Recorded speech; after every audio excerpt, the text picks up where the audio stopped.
Alright, this is my audience.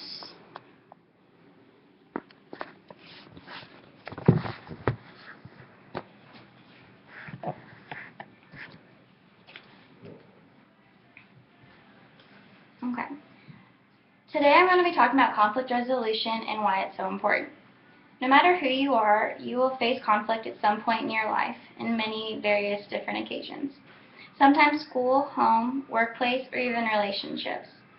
The definition of conflict resolution, according to helpguide.org, is otherwise known as reconciliation, is conceptualized as the methods and processes involved in facilitating the peaceful ending of conflict and resolution. And pretty much, conflict is defined as any situation in which incompatible goals, attitudes, emotions, or behaviors lead to disagreement between two or more individuals. Conflict is caused by insufficient information, misunderstanding, differences in values or beliefs, personality clashes, lack of trust, and credibility issues. There are two ways to handle conflict, and one's healthy and one's unhealthy. And the unhealthy responses lead to inability to recognize and respond to things that matter to the other person, show aggressive or angry behavior or hurtful reactions, withdrawal of love resulting in isolation, inability to compromise or see the other person's side, and the fear and avoidance of conflict.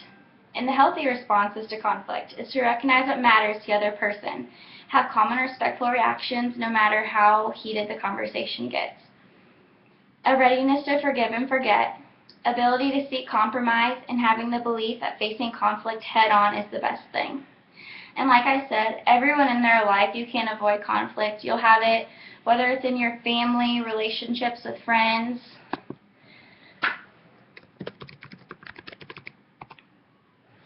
Sorry, my laptop just randomly turned off.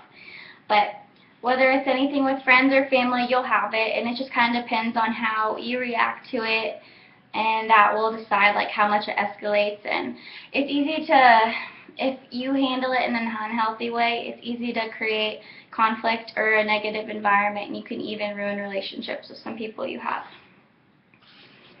And I know for me, I've had conflicts at work, and I wish I would have known the tips I do now when it comes to dealing with them, so that I could have had a better understanding of what to do in a situation. There's two types of conflict. One of them is functional conflict, and it results in positive benefits to individual groups or organizations, and creates positive consequences and seeks out a mutual acceptance solution. This type of conflict causes people to grow and learn from different experiences. The positives that follow this method is that it leads to new ideas, stimulates creativity, motivates change, leads to better communication and understanding of both sides. On the other hand, dysfunctional conflict results in negative outcomes and reduces morale, self-esteem, and damage reputations. And it can damage group cohesion, promote hostilities, and also create a very negative environment. There are many negatives that come from dysfunctional conflict, and those are that it diverts energy from work, lowers morale, wastes resources, creates a negative climate, and breaks down group cohesion. Resolving dysfunctional conflict can be very difficult, but there is a popular technique that involves 6 guidelines. And I actually found this on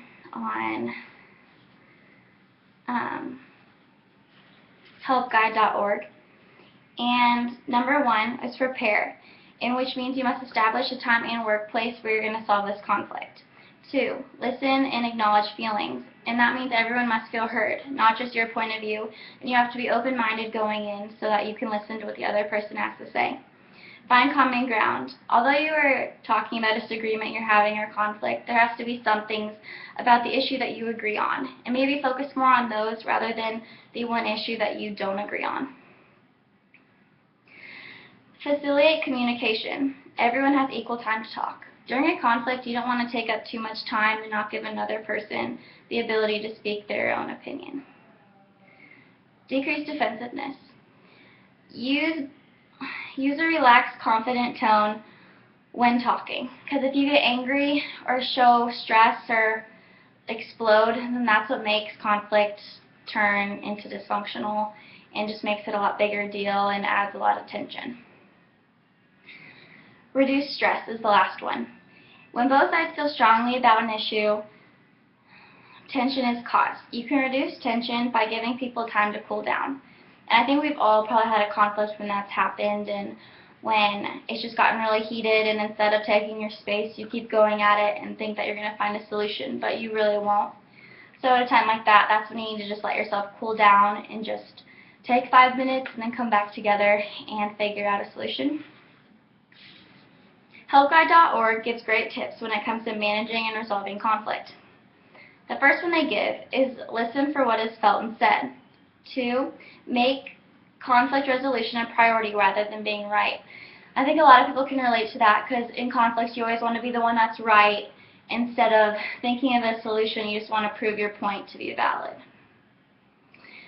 3, focus on the present and don't worry about things that happen in the future or bring up other conflicts that you guys have had. 4, pick your battles. 5 is be willing to forgive and forget. 6, know when to let something go. And I know that's a problem with a lot of people when they get into conflict, is they keep bringing up things that happened in the past that may have nothing to do with the problem that you're dealing with. These are tips everyone can use next time when you're in conflict, and I'm very glad I know these now, because I know especially as I get a job and everything, I'm not always going to agree with my coworkers say, and I know that there will be disagreements and conflict, and now I feel confident knowing how to deal with it in a respectable way, so I'll make sure it doesn't escalate. I'm so sorry. I don't know why it keeps turning off.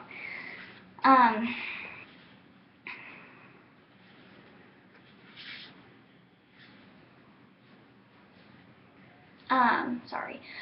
And yeah, that's pretty much it. That's the end of my speech. But yeah, I thought I would talk about this because I know conflict is a big part of everyone's lives and you can't really avoid it. And with the proper ways to deal with it and tips I've provided, you can deal with it the best way you possibly can. Thank you.